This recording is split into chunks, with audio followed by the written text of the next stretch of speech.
In this section, we're going to cover intermolecular forces. Now, intermolecular forces, first of all, I want to differentiate them from chemical bonds. So, chemical bonds involve the way that atoms in a molecule, in the same molecule, interact with each other. Of course, they're attracted to each other and they stick together.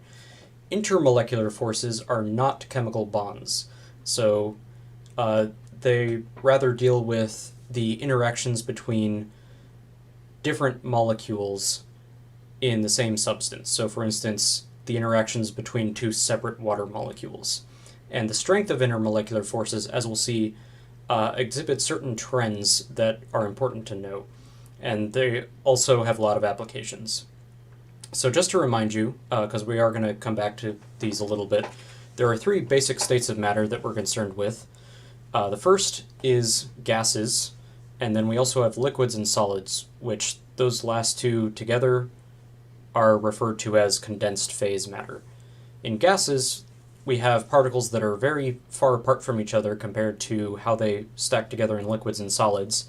There's basically no attractive forces between gas molecules, and they can move around essentially at random. Now, compare that to liquids, where the particles are much closer together and they are very strongly attracted to each other. But in liquids, those molecules or particles, depending on what the substance is, are to a certain extent free to move past each other, which is why liquids can flow. In solids, we have a similar situation to liquids, except the particles are held in a very ordered arrangement, as opposed to liquids where they can kind of slide past each other. Now, in terms of intermolecular forces, there's different types. So one type, which we're not really going to cover, is ion dipole forces, and that's the type of intermolecular forces you get between two different compounds, specifically an ionic compound interacting with a polar covalent compound. We're not really going to concern ourselves with that. We're more interested in the intermolecular forces in single substances or pure substances. And these are van der Waals forces. There's three types of these: dipole-dipole forces, London dispersion forces, and hydrogen bonds. And I mentioned at the outset that intermolecular forces are not bonds, and so the name hydrogen bonds there, while that's an important concept, it's kind of an unfortunately named one because there's no actual chemical bonding going on. It's just another type of intermolecular force. So it's called hydrogen bonding, even though it's not actually bonding. Let's start with London dispersion forces. And the reason we're going to start with this is because all substances have London dispersion forces to varying extents. So unlike some of the other interactions we're going to look at later, which require certain specific substances to be present, all substances have London dispersion forces going for them. So London dispersion forces have to do with dipoles in molecules, but not in the same way that we've been discussing previously. In previous discussions, we talked about the dipoles that exist in molecules that are actually polar. Now, if we look at nonpolar molecules, those of course don't have overall molecular dipoles, but even in a substance that is nonpolar, and even something that has nonpolar bonds, due to the nature of electrons, which is probabilistic, and so we can't sort of pin down their location at any given point in time, it's possible that in something that on average is nonpolar, we might at any given instant have a situation where the electrons are more dispersed towards one side of the molecule than the other, even if, like I said, overall, averaged over time, we end up with a nonpolar molecule. So if we look at bromine, Br2 molecules with two bromine atoms attached together, those are completely nonpolar because we have two atoms of the same electronegativity attached to each other. Now, those are nonpolar on average, but it's possible at any given sort of split-second instant, the electrons in one bromine molecule might kind of shift to be biased towards one side of the molecule. So, for instance, that molecule on the left in the heat map diagram, the the electrons might spontaneously happen to exist in a higher density on the left side of that molecule. If something like that happens, it actually induces other temporary dipoles in adjacent molecules. So if we get a spontaneous dipole in one molecule, a molecule that's adjacent to it, like say the one on the right, to its right, the electrons in that molecule will be attracted to the positive or partially positively charged end of the first bromine molecule. And so we get these interactions between the partial negative and partial positives that exist temporarily in these molecules. And due to that fact, these overall nonpolar molecules will have attractive forces between them. Now, London dispersion forces, being a type of intermolecular force, can dictate, the strength of intermolecular forces, but the strength of intermolecular forces has some implications for certain physical properties. So if we look at the four halogens, fluorine, chlorine, bromine, and iodine, which, when they're pure elements, exist as diatomic molecules. As you know from previous periodic trends, fluorine molecules are going to be smaller and way less than chlorine molecules, which are less so than bromine, which is less than iodine. And as molecules become larger and heavier, their dispersion forces are going to increase. As such, their intermolecular forces overall will also increase. And as intermolecular forces increase, both the melting and boiling points of a substance will also increase.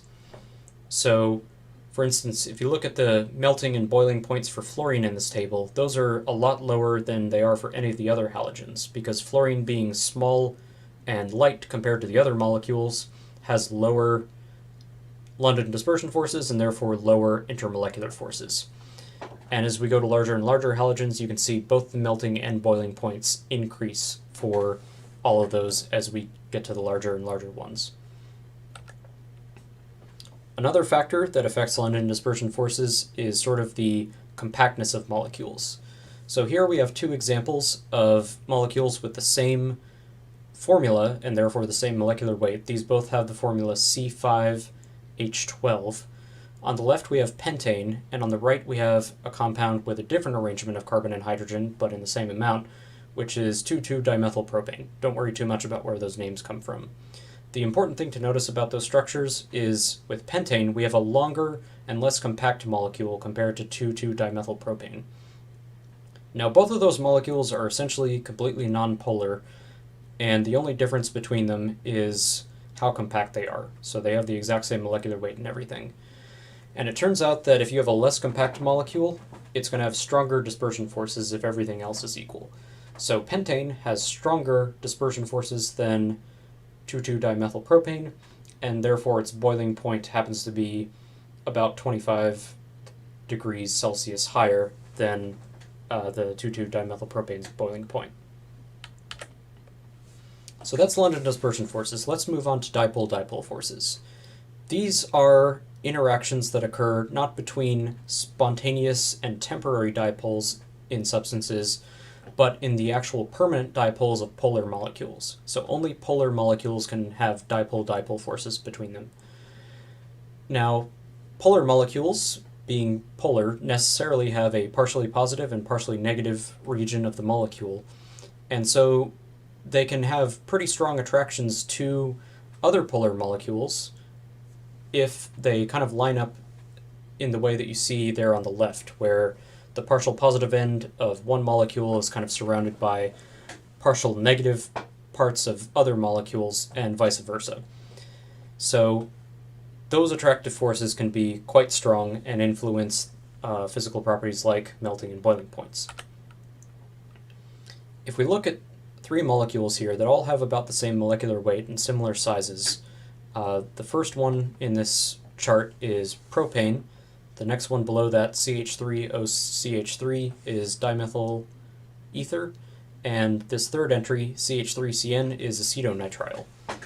So with propane, it basically has no dipole moment. It's just very slight.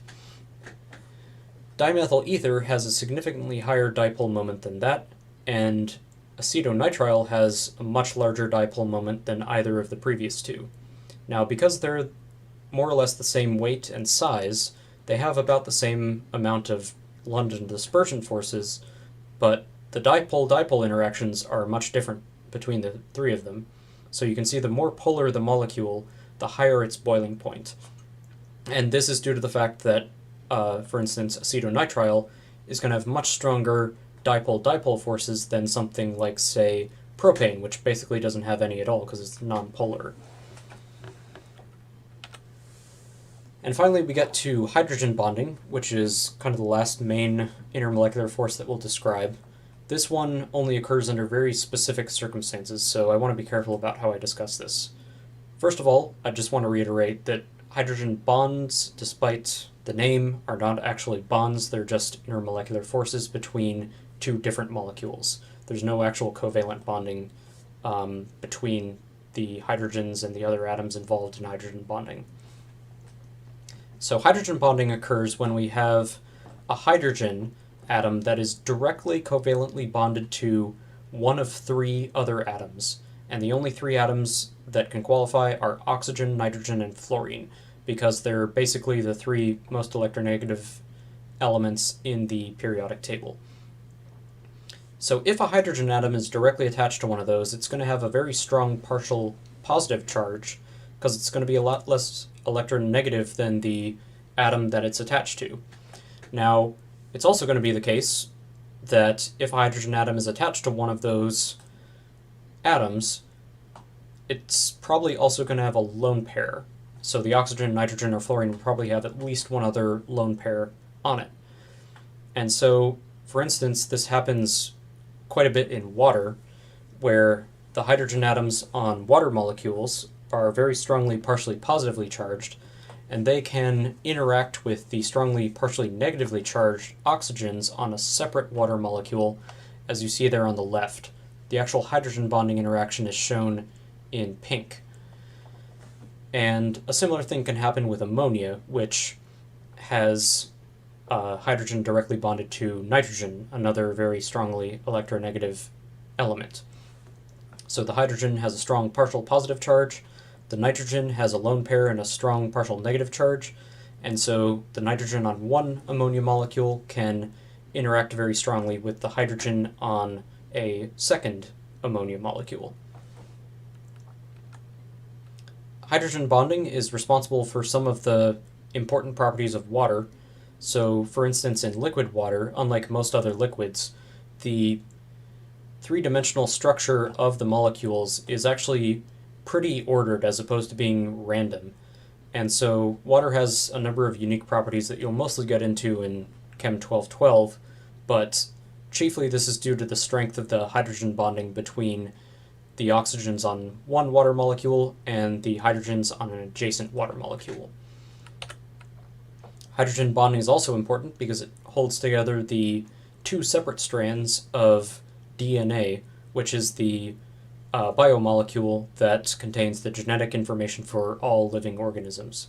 So DNA consists of two parallel chains in a double helix, and each chain consists of DNA base pairs covalently bonded together, but then the interaction between the two separate chains is just due to hydrogen bonding. So hydrogen bonding is very important in biology for this reason, among many others.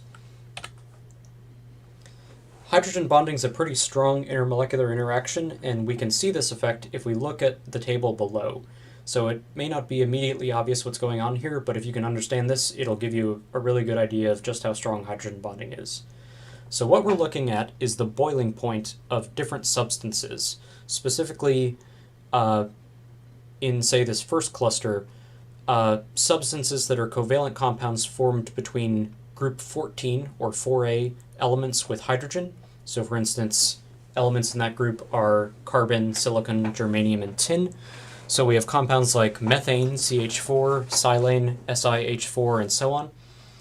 And we can look at those and compare that trend with what we see in group 15, 16, and 17, or 5A, 6A, and 7A, where in group 15 we have nitrogen, phosphorus, arsenic, antimony, group 16, oxygen, sulfur, and so on, and group 17, or 7A, are of course the halogens. Now, what you see in group 14 is more or less what you would expect before going over hydrogen bonding. As we get to larger and heavier elements combined with hydrogen, the boiling points increase because we have just larger and heavier molecules. So methane has a lower boiling point than silane, and so on.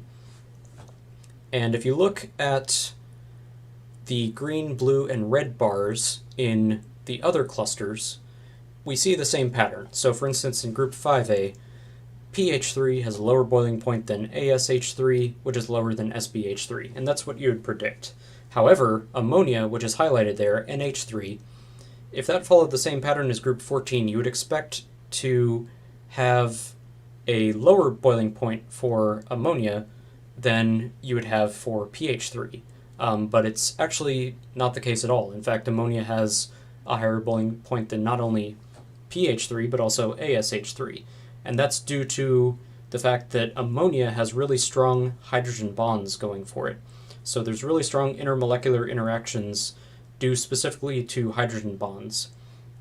And you can see the same aberration with water compared to, say, H2S, H2SE, and H2TE, where water, despite being smaller and lighter than all of those molecules, has a much higher boiling point than any of them. Likewise, HF, hydrogen fluoride, has a much higher boiling point than HCl, HBr, or HI because of the hydrogen bonding interactions that are unique to HF within that group. So if we look at a comparison of some different intermolecular forces, again, we're not really going to talk about ion dipole. If we compare the strengths, London dispersion and dipole-dipole interactions are relatively weak, and hydrogen bonds tend to be quite strong in comparison. So you can see the values in kilojoules per mole there and some of the characteristics that are summarized in this table. So what we're going to do next is move on to a few examples, and I got these out of your book. So this is problem 8.88 out of the end of chapter 8, and it asks, what are the most important kinds of intermolecular forces present in each of the following substances? And it gives you 4 examples: chloroform, CHCl3, B, oxygen, O2, C, polyethylene, which is a hydrocarbon, which consists of carbon and hydrogen, and D, methanol, which is CH3OH.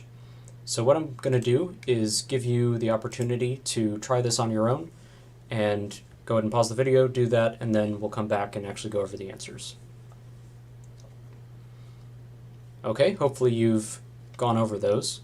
To understand what intermolecular forces are present in each of these, it's going to be helpful to know what the molecular structures look like, so that we can tell, for instance, if they're polar or if they might contain hydrogen bonds. So for chloroform,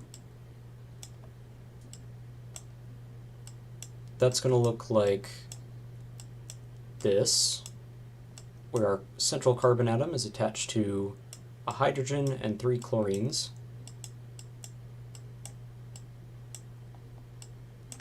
Like so. For oxygen, I should go ahead and draw in the lone pairs on those chlorines, just for the sake of completeness.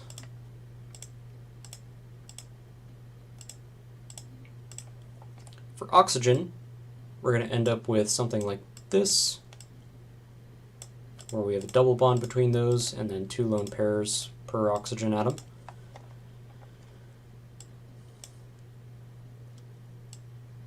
For C, we have polyethylene. It's probably not worth drawing that because it's a polymer, which means that it consists of chains of hydrocarbons that are essentially infinitely long, so we'll kind of come back to that as we discuss that. And then for D, methanol, we have a carbon attached to 3 hydrogens and an oxygen,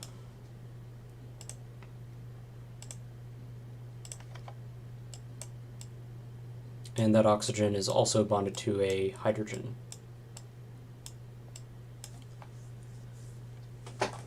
So if we look at part A, chloroform, what are the most important kinds of intermolecular forces present in these substances? if we look at this substance, chloroform is going to be a polar molecule because the carbon-chlorine bonds are they're all polar, and we don't have 4 of them, so they're not going to be able to all cancel each other. So there's a net dipole in this molecule that essentially points down. So this is a polar molecule, which means that it's going to have dipole-dipole interactions. Everything has London dispersion forces, and there's not going to be any hydrogen bonding here because we do have a hydrogen, but it's attached to a carbon, which is not nitrogen, oxygen, or fluorine. So for chloroform, we're going to have London dispersion forces, LDFs, and we're going to have dipole-dipole interactions, and London dispersion forces tend to be weaker than other types of intermolecular forces, so the dipole-dipole interactions will probably be the strongest. For oxygen, O2, this is a nonpolar molecule because we have 2 identical atoms attached to each other, and there's no hydrogens to speak of, so this only has London dispersion forces. So those are the only types of intermolecular interactions there, so those will be the most significant. For polyethylene, that's a compound of carbon and hydrogen. All of those are nonpolar, and they don't contain hydrogen attached to oxygen, nitrogen, or fluorine because none of those elements are present in that formula. So this again will only consist of London dispersion forces. And then finally for methanol, we have CH3OH. And the important thing about methanol is that it has a hydrogen that is attached directly to an oxygen. And when that's the case, that means that we can have hydrogen bonding interactions between 2 methanol molecules. So methanol, like all substances, will have London dispersion forces.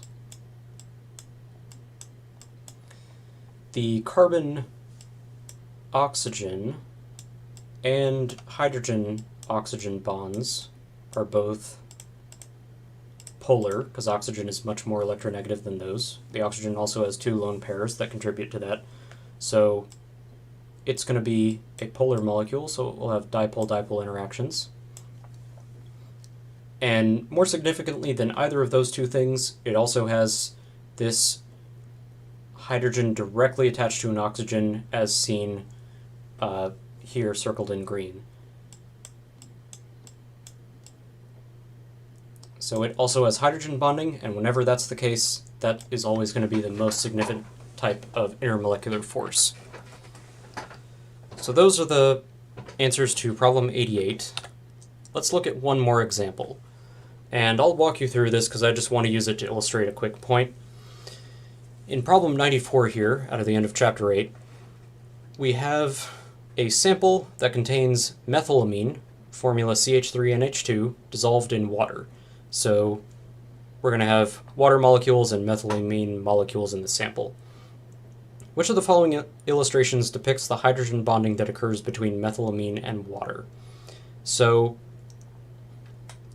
both of these substances have hydrogen atoms that are directly attached to some atom that can participate in hydrogen bonding. So in the case of water, we have our hydrogens directly attached to oxygen. In the case of methylamine, we have some hydrogens that are attached to nitrogen, which is another element that is eligible to have hydrogen bonding.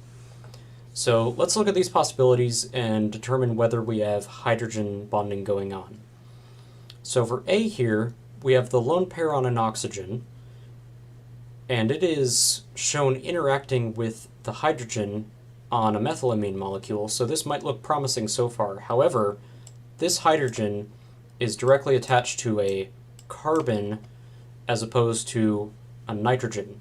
So while methylamine has hydrogens that can participate in hydrogen bonding, it's only these 2 that are directly attached to the nitrogen that can do that.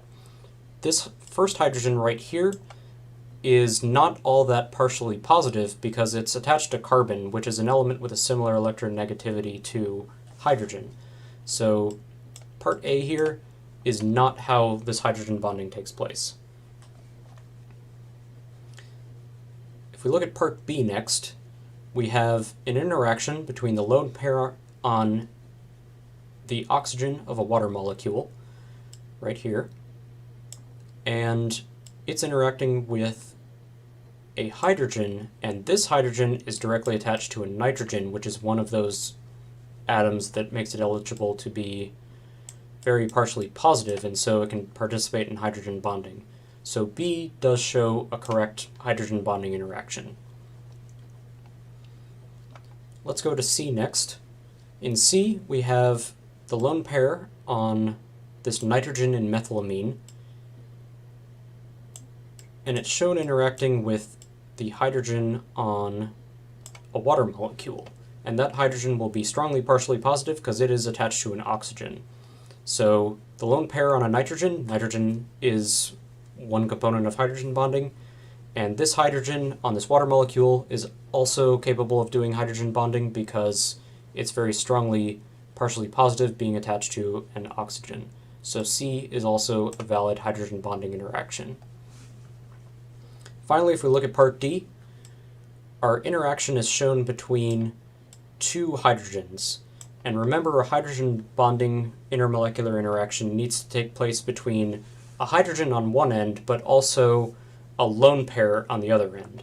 So these are actually both partially positive because both of these hydrogens are attached directly to very electronegative elements. So this is actually not a very favorable interaction at all. So this is not a hydrogen bonding interaction.